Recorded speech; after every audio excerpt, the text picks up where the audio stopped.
Hello music listeners, underground enthusiasts, and anybody who thinks that I'm wearing a beanie only because my hair looks bad today, because you'd be right. The Elixir is my favorite Sewerperson album in actually quite a while. He's dropped a pretty staggering amount of EPs and LPs over the years, and over time he sort of developed this trend of each one being helmed by a single executive producer. Jabari, Branwyn, Scotty Splash, the list goes on, with each of Sewerperson's projects having an overall concept and theme that he puts in place for each one. Each of these seems being expanded upon by the sounds, styles, and aesthetics of the producer sort of in charge. And when you have a discography as massive as he does, you do kind of start to reach a point where you need to really start getting creative in terms of subject matter and sound to prevent stagnation or redundancy happening in your art. And as I mentioned in the review for his album You Feel Me, Sewerperson does a pretty consistent job of ensuring that each body of work he puts out provides something unique in its experience each time he does. He's pretty consistent in his work, but in my eyes has done a good job at keeping redundancy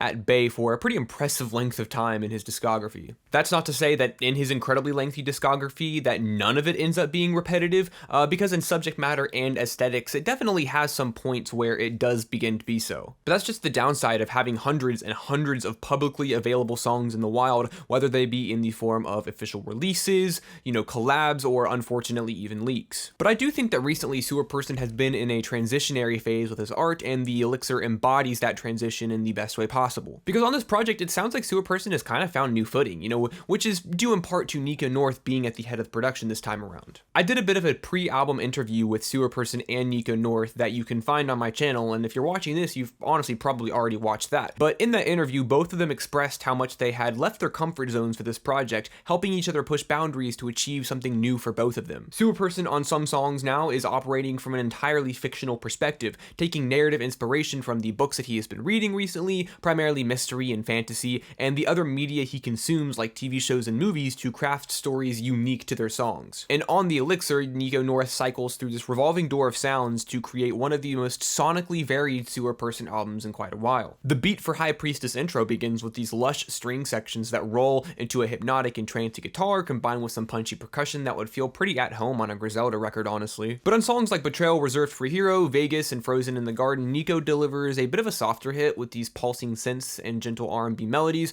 that do kind of fall more in line with the cloud rap that he has his roots in. But before I get too far, let's, stay true to form, start at the beginning. I think that High Priestess intro is a great representation and introduction for what's to come on this album, with Sewerperson's delivery not being exactly reborn, but definitely recontextualized with those aforementioned guitars that we just talked about. It is trancy and warm as opposed to the typical icy damp sound that we are used to hearing paired with his rapping. It's big and confident, with his similes and wordplay being equal parts cocky and having wildly vivid imagery in them. It's a powerful intro. I only wish that it was longer. And although I find it most prevalent in Frozen in the Garden, Betrayal Reserved for a Hero showcases this new approach to mixing that dominates the album. It's got a lot less edge than his typically high-passed and saturated sound, and I think that for the subject matter of the tracks and how it is being delivered it's most present on, it's a good creative choice for this album. The glossy softness of his vocals blends pretty great with Nico's cavernous bass and ghostly vocal chops on this track. There is a bit of a haunting aesthetic in the atmosphere of the beat that's broken up with this sort of non-demanding mix of the vocals. The gloomy tone matches the lyrics, with the song putting Sewerperson's creative writing skills on display. It's almost body horror in a way, which you will hear a lot of on this album, with these vivid descriptions of illness and decaying physicality. It's a pretty visceral track, and the contrast between violent visuals and subdued mixing is what sells it. I love it. And then Kidney Shot does pick up the pace with some plucky Spanish guitar and trap percussion.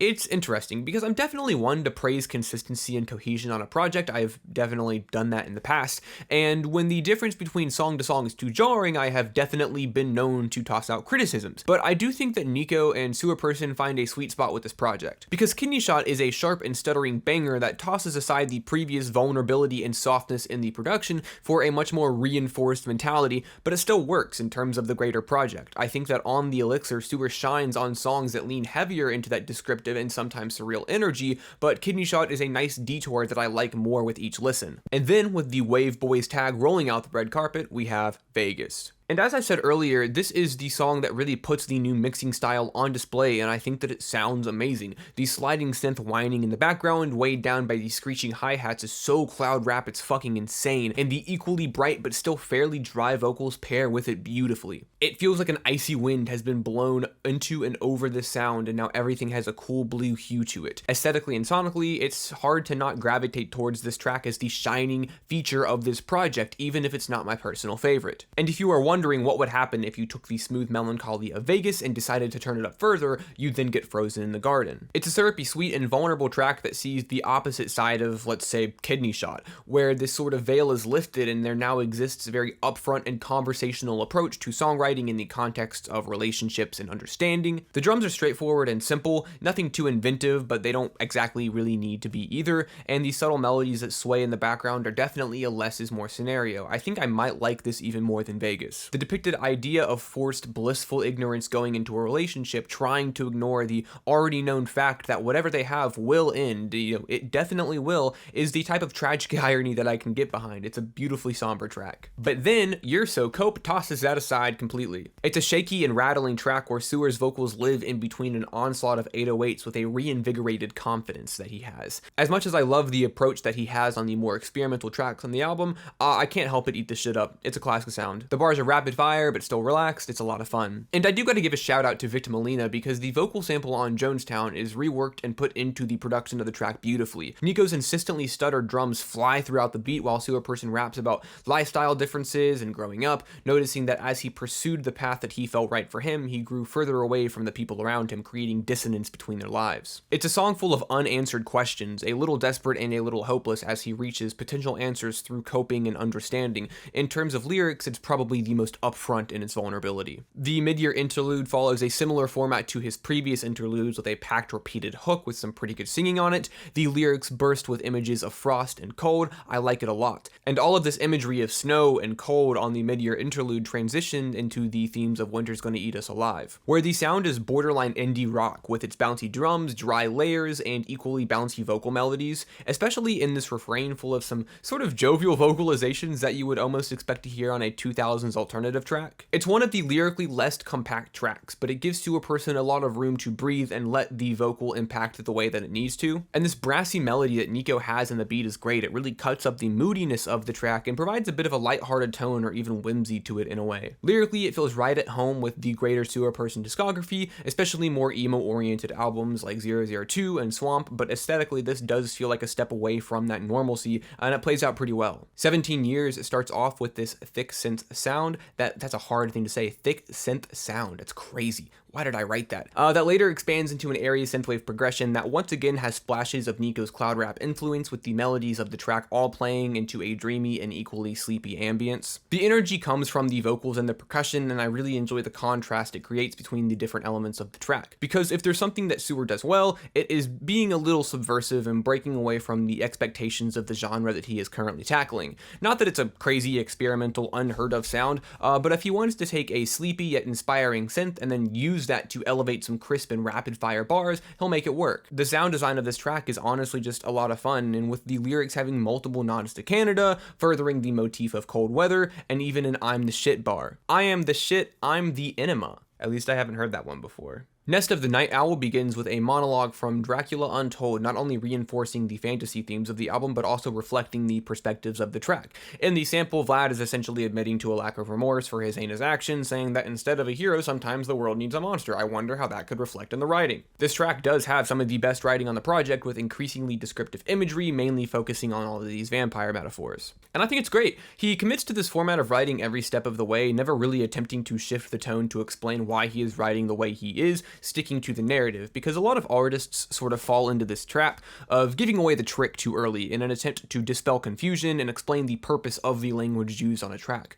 But I'm glad that Sewerperson understands that you don't really have to give it all away on the first listen. It translates well. Nico once again utilizes a combination of soft floaty bells and harshly sharp percussion to create a nice balance and contrast in the track. I love how distant and dampened the keys are, almost losing shape with how blended they inevitably become on the song. Every single day I am more appreciative that he he took a storytelling approach to this project. Also, while reading the lyrics and writing my review for this album, I found that a questions answer on the Genius page for this song has been attributed to me, so that was pretty cool to find, actually. Then Beneath Lockmore in Eternal Slumber takes the narrative to a 10. At this point, it's more or less strayed away from being reality veiled in metaphor to a completely immersive narrative experience. Imagery of occult rituals, missing persons posters, a sort of central monster bringing tragedy upon a perpetually gray and rainy town, it's all very well thought out. Sewer pulls from monster films, cosmic horror, slashers, and mystery, all of these genres that he's clearly passionate about, and crafts a story specific to this album. And Beneath Lockmore in Eternal Slumber is, in my mind, what really puts this concept into the spotlight. And it also equally puts on display how Nico had to operate and function as executive producer on this project,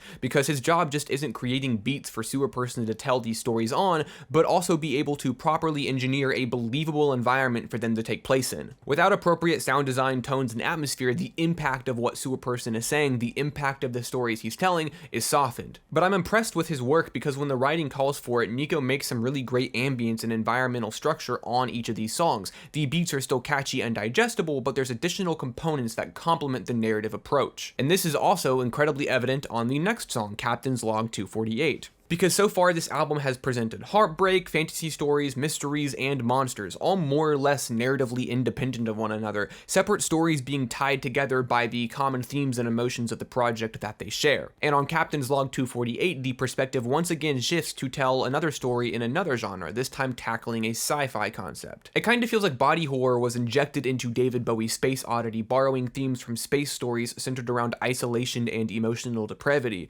Lyrics feel reminiscent of Interstellar as well, with a sample at the end to solidify that inspiration, and some of the previously mentioned body-oriented imagery reminds me of Satellites, one of my favorite tracks from Ninetales' Safe. As the song depicts this cold isolation, separated from anything meaningful, visceral lyrics like "slot through these tubes feeds into my body's stomach purse" reinforce the more guttural emotions of the track with pretty uncomfortable imagery. And Nico's swirling and beeping and frantic production feels sci-fi oriented. It feels spacey and otherworldly, showcasing what I said earlier about him matching the tonality and the environments of the narratives being told. And Longtime Coming outro ties everything up with a brash and hard-hitting hip-hop track similar to the introduction of the album, creating a bit of a sonic cycle and bringing things full circle. The song ditches the fantastic narratives of the project to be more direct and straightforward in its writing, supported by lush choral vocals and soulful vocal chops. It's a comfortable and confident end, recognizing missteps and then attempting to improve upon them, ending with a send-off essentially saying, "Thanks for listening, but hey, there's more work to do." The Elixir is a pretty big accomplishment for both Sewerperson and Nico in my mind. I think both of them really made an effort to step outside of the creative spaces that they typically operated and functioned in and tried to make something new. And this is definitely an approach that I would like to see Sewerperson continue to expand upon in the future. I think that he has a big talent for sort of bridging the gap between hip-hop, alternative emo, and then storytelling. I mean, imagine something like Swamp with the vivid descriptive imagery of Vegas, or Beneath Lockmore and Eternal Slumber, or any of the other songs on this album. And Nico's production is a huge highlight for me. I think that without Nico, this project just simply wouldn't be what it is, and Nico's inclusion makes the project all the better. Like I said at the beginning of my review, this is my favorite Sewerperson project in a while, and if you like how any of what I've described sounds, then I think that you'll really get a lot out of this album. I think multiple different songs sort of provide and satisfy multiple different needs. And with that, I'm done with reviews for a while. Bye.